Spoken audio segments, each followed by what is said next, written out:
Welcome to our podcast, When Life Gives You Lemons. I'm Kevin Henry, and my partner in crime in life is Pommy Henry.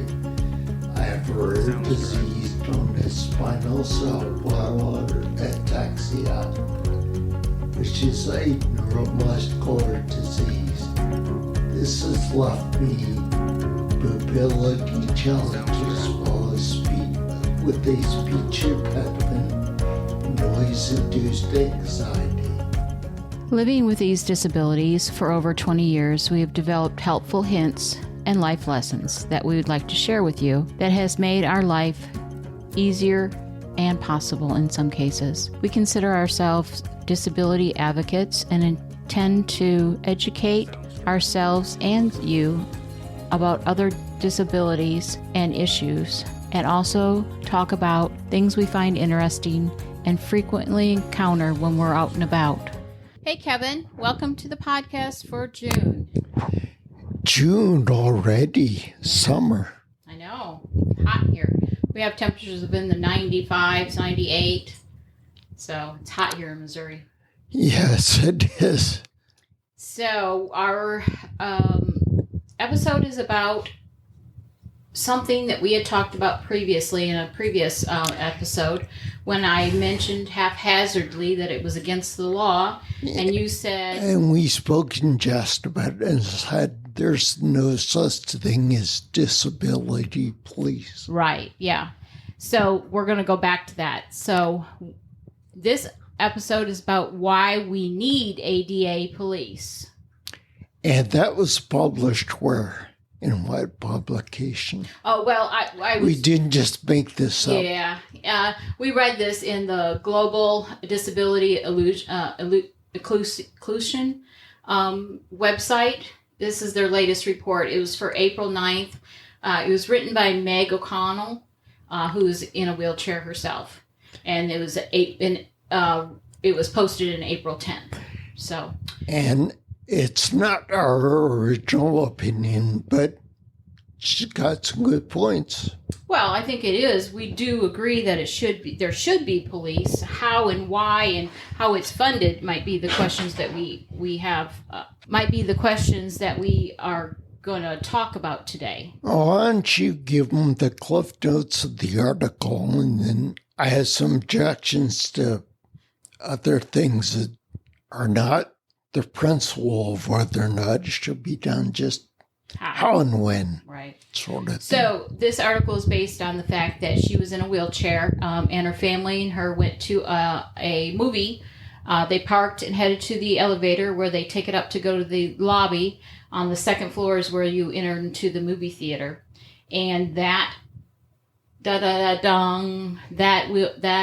elevator was out of order and had been for quite a amount of time, they said. So they, were immediately trying to figure out how they could get their mother up the stairs or up to the second floor. And so they went to the theater manager and asked for an assistance. And he said, "I apologize if that's the only elevator and it won't be fixed until maybe next week. Sorry. So what happens next?" Well, that's what her article talks about is, there is no ADA police. If that elevator was not fixed in a week, 2 weeks, 3 weeks, forever, if they just decide never to fix that elevator again, who do you complain to? Do you know? I do know, but... Well, it's pretty much, there is no easily fixed. That is correct. It would have to be handled as an individual. You'd have to actually take the company or the theater owner to a court. Yeah. So, and it would be fine if this happened just once or twice or, like she said, even a hundredth time. But it certainly wouldn't be the last time that she was denied access to a place, not necessarily the movie theater, but else anywhere. We ran across this several times while traveling. Most recently, we were in Tennessee and had an Airbnb that we rented, and we asked in the original request that it be handicap accessible, And that was a specific question we asked the host. And she sent us pictures. She said, yes, it is handicapped accessible, and sent us pictures of a bathroom that had handrails, entrance that was at entrance level. And that is exactly what did not happen. In addition to the fact that the gravel in the parking lot was so thick that your wheelchair got stuck in it. And we literally had to remove him from his chair and walk him inside and have two large gentlemen lift the chair out of the gravel because it had sunken so low down. He had basically buried himself in the gravel. Basically, we were... bait and switch. So we were sent a picture of all those handicap things, accents, and none of them were in the unit that we had. And funny consequence is the one next door was at street level, so we assume maybe the picture she sent us was of that other unit that was right next door. But we don't know because we never went inside the other unit. But we were definitely sent pictures of a handicap accessible bathroom, for sure. Who do we go to? Do we go to the host and complain? Yes, that's what we did. Are they required to make changes? No. And there was absolutely nothing we could have done while we were there, except we are smart enough now to carry ramps and handrails and stuff like that with us. It was a painful lesson, but yes, it happens every time. We realized that somewhere along the road on whatever trip, that sort of thing is going to happen. Right. And so it just so happened we got to use the suction cup grab bars and the ramp on one place. Right. Usually it's not all of it. And not only that, we carry stuff, and we are able to, but there are a lot of people that are below poverty level that, because they are disabled, that could not afford these items to travel with them or to take with them when they go elsewhere. Or they're in a home before they become handicapped and are unable to leave or manage the house by themselves without these adaptive equipment, and can't afford to have that equipment either. So this, on her point, the ADA it's turning 34 years old this year, and for more than 30 years, the mandates of the law has been to allow access and inclusion for people with disabilities. But most people with these disabilities still face barriers, challenges, or even purposeful exclusion, including access to accessible homes, and people with disabilities face double the unemployment of those without disabilities. And one of the most offenses is accessibility features that are not maintained. Well, a lot of especially public buildings just kind of took what they had and, for example, did the bare minimum just to get by. Right. Because not everybody is grandfathered in. Unfortunately, the fact that the ADA does not enforce the rules affects 61 million Americans with disabilities. So that's a large portion. I think at 1%, we said it was like 45% of the population. No, I think it's more like 25%, but that's grown to 26% since we said it. Okay. So 26% of the total population of the United States is being affected by this, and it is not being talked about, fixed in any way, shape, or form. We find it on a daily basis. So in this letter, she says she believes it's time to propose the addition of a special unit within the Department of Justice that would act as an ADA police, or for each state to have their ADA access offices that would oversee accessibility needs and concerns throughout the state. In her letter, She's outlined 5 areas that she would like to see represented. And the first one was to review and monitor compliance of city buildings, county building codes, public works departments regarding the ADA and its regulations, such as providing cities with accessible sidewalks, entries, and pathways without barriers or reasonable accommodations and effective communication. The second idea she suggested was to insist in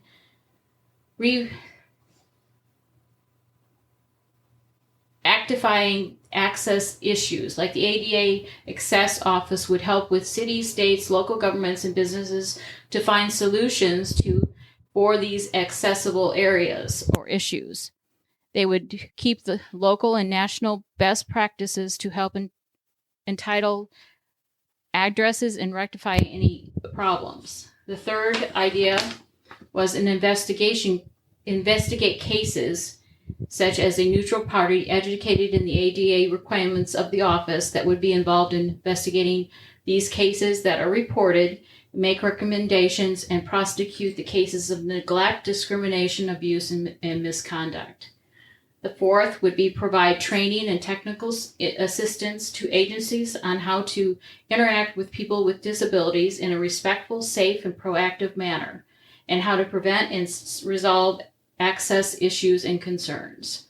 Fifth and final is to educate and inform the public, especially people with disabilities and their families, about the rights and responsibilities under the ADA and how to report and seek solutions for any of these violations or grievances. The creation of this would handle what the exact complaint that we've been pointing out throughout this whole podcast. But Kevin and I do not agree on the solution. And Kevin's going to give you an idea of why he doesn't agree with starting that agency here and now.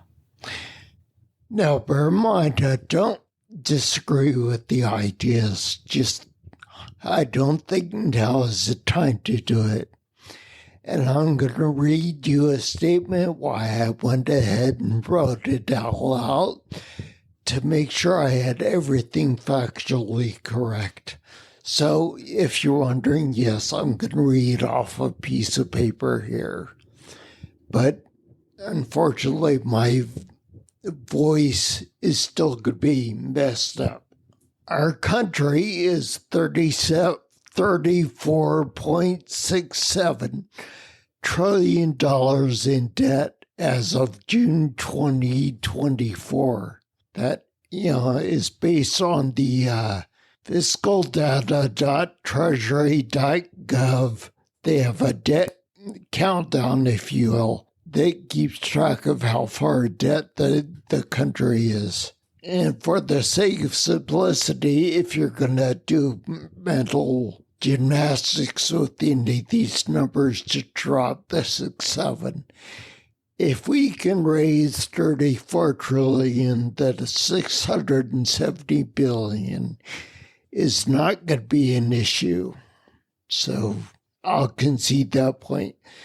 But if you're looking at $34 trillion, and if you're breaking into trillions of dollars for the first time, that's whatever number it is, followed by 12 zeros. 34 followed by 12 zeros is 34 trillion. This scale has never happened in the history of this country. We typically run a deficit, but it's only a few $billion. This debt is accumulated by a various range of activities on behalf of Congress. Fines are levied, funds are raised. Basically, taxes could be used for this, but everything has never been done like this before. In this age right now, you're seeing a bunch of politicians. A lot of people are undergoing election right now. The entire House of Representatives, and of course, the president is due to be decided. According to our Constitution, the president does not submit legislation. It's the members of Congress that do that, the legislative branch.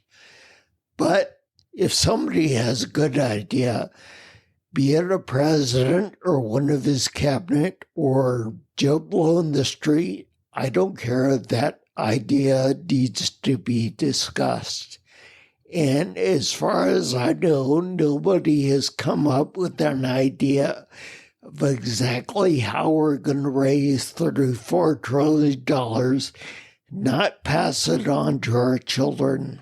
I think this amount of money is so large and vast and impossible to pay down that we're going to end up, you and I, in our lifetime, kicking the can down the road, and our children are going to be stuck with the tab as future taxpayers, if you will. But when politicians are discussing this topic, especially when they don't want to look like non-caring fiscal idiots, when you elect them to office, they're going to try and compare this to the one and only previous situation where this humongous debt was paid off within the limits of what the loans were.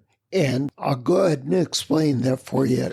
They want to point to a 20-year period in our country's history. It's part of American history, but we didn't have to repay $34 trillion.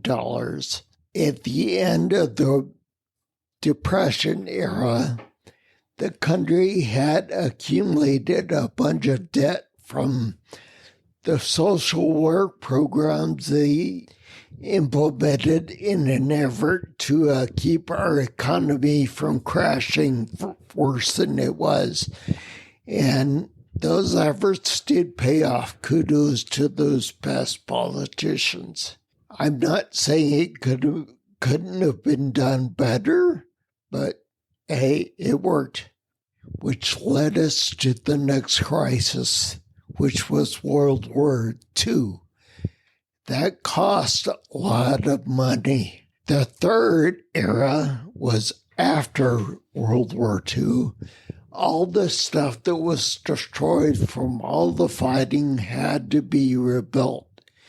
And each country, it was kind of unfair for each country to have to forge ahead in the future because some countries were better off in the destruction department than others. Namely, America had very little damage to repair.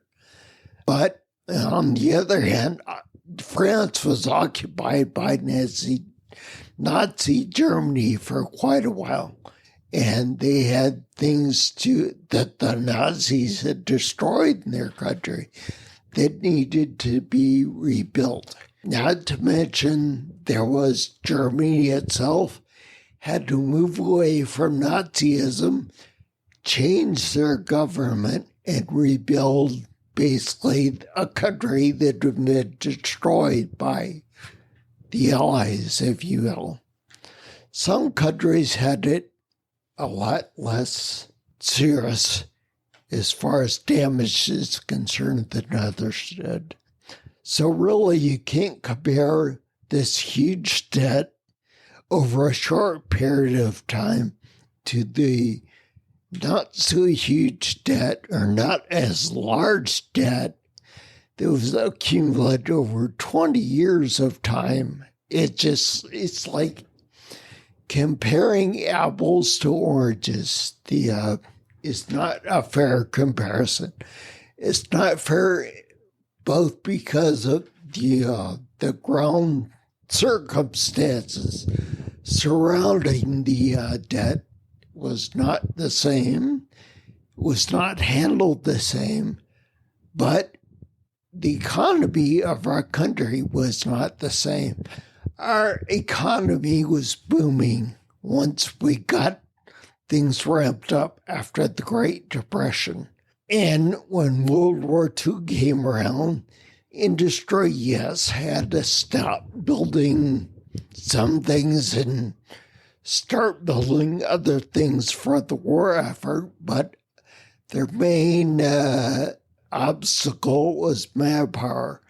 Their employees were being employed elsewhere in the war effort. And so women played a large role in saving our ass as production in this company in World War II. The aid and reconstruction was done. A lot of the actual work was done by the company, with the U.S. providing the money to either buy materials needed or loan equipment. Or convert. I'm actually going to summarize this by saying it's not the best time to increase police budgets, i.e. the DOJ. Not to mention the DOJ presently is not the most trusted police organization out there due to some of their past recent actions. Decreasing the national debt has got to be addressed. We have to have two different questions that we have to ask ourselves about the debt. How are we going to address it? And in what time frame is this going to happen? Let's not just kick the can down the road to our progeny and let them handle it. It's not fair to them. They deserve to have a more or less blank slate. I'm pretty sure that there will always be a deficit because of the way we budget.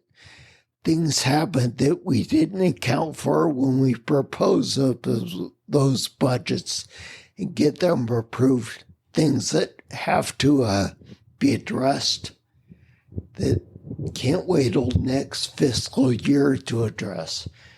I don't disagree with the concepts of a ADA police, but I think for the fact of austerity, now is not the time to try to figure out how to come up with the funds to put these people in place, train them, etc.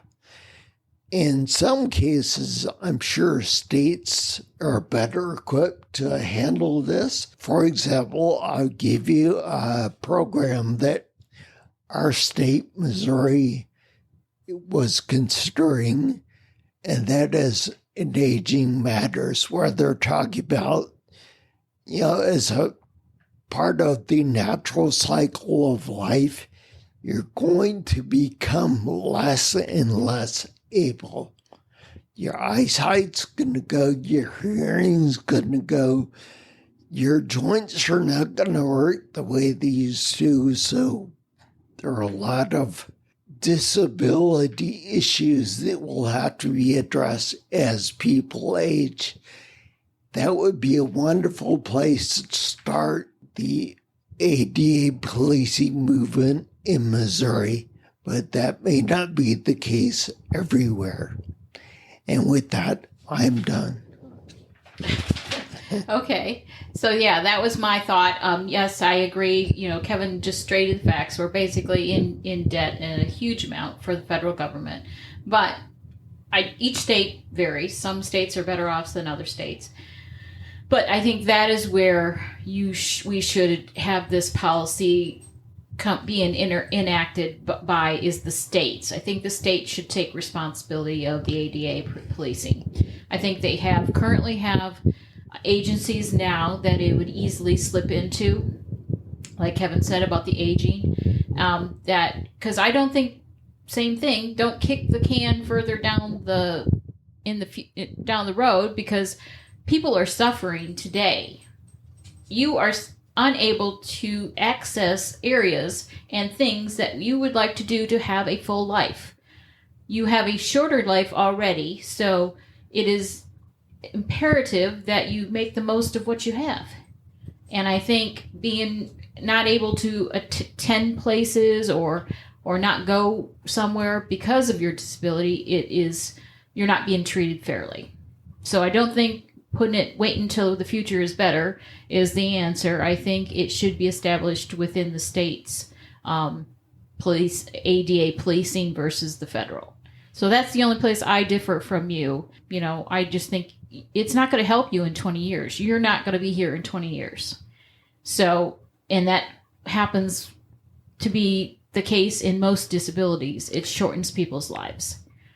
So that is where I stand on that. So we agree that we should have policing. We're just not sure who should provide it. Correct?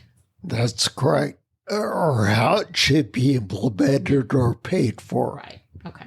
Well, you and I are not going to be able to solve this problem. No, we're not. We are advocates. That's why we're out here giving it a voice, putting it out there, and hopefully we'll be able to investigate a little further down the line how to get it into a state-sponsored agency. And I'm pretty sure most of our listeners are either disabled or have a friend or family member who they're trying to assist every now and then with their disability. Remember, 25% of the population is disabled. So, all right. Well, let's end the episode here, Kevin. There was a few things we wanted to remind people of. Yes, there were. Go ahead. Okay. First off, our podcast hosting site has a brand new feature where you're able to send us a message. This doesn't involve email. It doesn't involve a text. It's basically a text message, but via the internet. You don't have to use your data. You don't have to use your minutes. You don't have to give us your email address. You do have to give us your email address if you want to enter our contest for the end of year giveaway. But we don't normally collect phone numbers or email addresses. We don't do marketing that way. So, leave us a line. Just speak into is there an app on the website or what is it? How is it set up? It's just basically a tab that goes to a link. So there's a tab and you can just speak what your comments are and let us know how you're enjoying it and what more we could do. I just got an announcement today while I was at lunch. We have 1,000 downloads. 100 downloads. I wish it was 1,000. So we have 100 downloads, and that marked a compliment for us. That is the most we've ever had. Our goal for this year was to expand our listening audience. So help us out with that, and if you enjoy this, pass it on to somebody else and share our link and our website. Spread the knowledge. Tell them about the podcast. That way we can have more ADA compliance everywhere. And it also helps if you rate or review the podcast on whatever service you're getting it from, be it Apple Podcasts or Google Podcasts, which has changed to YouTube Music, blah, blah, blah. Yeah. If somebody asked you to give us some stars, give some stars, or explain how we can improve. Yep. All right. Let's say goodbye now. We'll see you next time. Bye. We are always looking to improve the podcast, so if you want to hear a specific topic, have a differing opinion, want to add something to the conversation, drop us an email. Our contact information is listed on our website. It's www.whenlifegivesyoulemons.net. We have recently added a companion YouTube channel called Making the Lemonade. If you enjoy the podcast, continue your enjoyment by joining us on YouTube.